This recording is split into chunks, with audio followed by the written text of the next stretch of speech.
Hi అండి, welcome back to healthy Telugu cooking ఛానల్లో. ఈరోజు ఎంతో టేస్టీ అయినటువంటి మటర్ టమోటర్ కర్రీ అనేది నేను చేసి చూపిస్తున్నాను. దానికి నేను ముందుగా మటర్ అలాగే టమోటో మిర్చి మీకు చూపిస్తున్నాను. వీటితోటి నేను కర్రీ అనేది చాలా టేస్టీగా చాలా సింపుల్గా ఇంట్లో మనం ఏ విధంగా చేసుకోవాలో చూపిస్తున్నాను. దీనికి ముందుగా నేను మటర్ని శుభ్రంగా కడిగేసి పెట్టుకున్నాను. ఇప్పుడు కర్రీ చేయడానికి కొంచెం ఆయిల్ తీసుకున్నాను. అలాగే దాంట్లోకి పోపు దినుసులు, అలాగే సన్నగా కట్ చేసినటువంటి ఆనియన్స్ కూడా తీసుకుంటున్నాను. ఇప్పుడు ఇందులోకి పచ్చిమిర్చి అనేది నేను ఎక్కువగానే తీసుకుంటున్నాను. మీకు మిర్చి అనేది ఇష్టం లేకపోతే తక్కువ తీసుకోవచ్చు, అసలు వద్దనుకుంటే మీరు స్కిప్ చేసుకోవచ్చు. చూడండి, ఈ విధంగా నేనైతే మిర్చి అనేది ఎక్కువ తీసుకొని ఈ విధంగా ఫ్రై చేసుకుంటున్నాను. ఇవి నాకు కొంచెం ఫ్రై అయిపోయిన తర్వాత ఇందులోకి కొంచెం పసుపు, అలాగే ముందుగా కడిగి పెట్టుకున్నటువంటి మటర్ అనేది కూడా ఇందులోకి నేను తీసుకుంటున్నాను.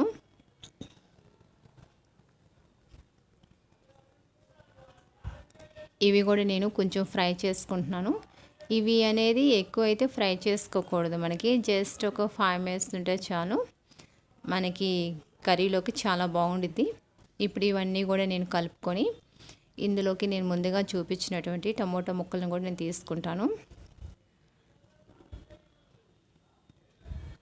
దానికంటే ముందుగా కొంచెం కరివేపాకు తీసుకున్నాను. ఇప్పుడు కట్ చేసినటువంటి టమోటాస్ ఇవి కూడా తీసుకొని నేను దీంట్లో వాటర్ అయితే యాడ్ చేయట్లేదు.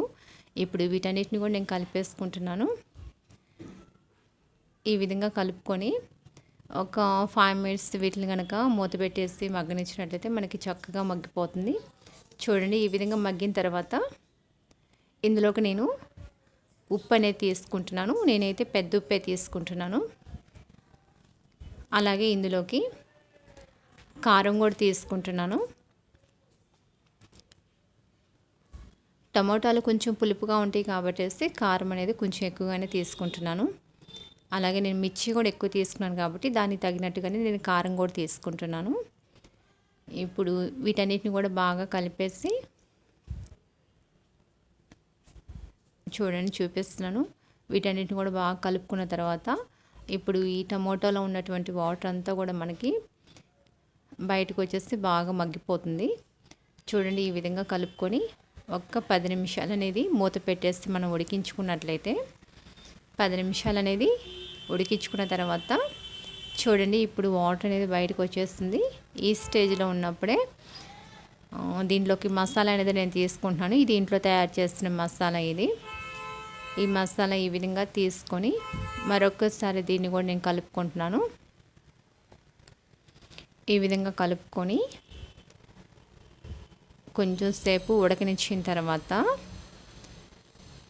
మనకి ఈ టమోటా అనేది మగ్గిపోయిన తర్వాత ఇప్పుడు నేను అల్లం వెల్లుల్లి నారియల్ పేస్ట్ అనేది నేను తీసుకుంటున్నాను. ఇది నేను ఒక 2-3 స్పూన్స్ తీసుకున్నాను. ఇది వేయటం వల్ల మనకి ఈ కర్రీ అనేది చాలా టేస్ట్గా చాలా మంచి స్మెల్ తోటి చాలా బాగుండిద్ది. చూడండి, ఇప్పుడు ఇదంతా కూడా కలుపుకున్న తర్వాత ఇందులోకి నేను కొంచెం సాల్ట్ అనేది తీసుకుంటున్నాను. ఎందుకంటే నేను వేసిన సాల్ట్ సరిపోలేదు, అందుకని మరలా కొంచెం సాల్ట్ తీసుకొని ఇప్పుడు గ్రేవీకి తగినంత నేను వాటర్ తీసుకున్నాను. అంటే నేను ఒక చిన్న టీ గ్లాస్ వాటర్ అయితే తీసుకున్నాను. నాకు గ్రేవీకి సరిపోతుంది. మీకు ఎక్కువ కావాలంటే ఎక్కువ తీసుకోవచ్చు. ఈ వాటర్ అంతా కూడా కలుపుకొని ఈ టమోటా అంతా కూడా చిక్కబడేంత వరకు ఉడికించుకుంటే మనకి ఈ మటర్ కర్రీ అనేది రెడీ అయిపోయింది. ఇప్పుడు నేనైతే ఫైనల్గా కొత్తిమీర కూడా యాడ్ చేస్తాను. ఇప్పుడు వీటన్నిటిని నేను కలుపుకుంటున్నాను. ఇప్పుడు మనకి ఈ గ్రేవీ అనేది బాగా చిక్కబడిపోయి చూడండి, మనకి కర్రీ అనేది రెడీ అయిపోయింది. ఇప్పుడు ఒక 5 మినిట్స్ వరకు నేను ఉడికించేసుకొని నేను సర్వ్ చేసుకుంటాను. మీరు కూడా ట్రై చేయండి, చాలా హెల్త్కి మంచిదండి ఈ మటర్ అనేది. డైజెషన్ ప్రాబ్లమ్స్ ఉన్న వాళ్ళకైతే మెడిసిన్ అనేది తీసుకోవాల్సిన అవసరం లేదు. ఇది చాలా మెడిసిన్గా పనిచేస్తుంది. మీరు ఒకసారి ట్రై చేయండి, ట్రై చేసి మీరు తినండి, హెల్తీగా ఉండండి. అలాగే తెలియని వాళ్ళకి కూడా తెలియచేయండి. మటర్ వల్ల చాలా ప్రయోజనాలు ఉన్నాయి. మెయిన్ డైజెషన్ ప్రాబ్లం ఉన్న వాళ్ళకి ఇంకా మంచిది కాబట్టి మీ ఒపీనియన్ ఏంటో నా కామెంట్ రూపంలో తెలియచేయండి. Thank you for watching.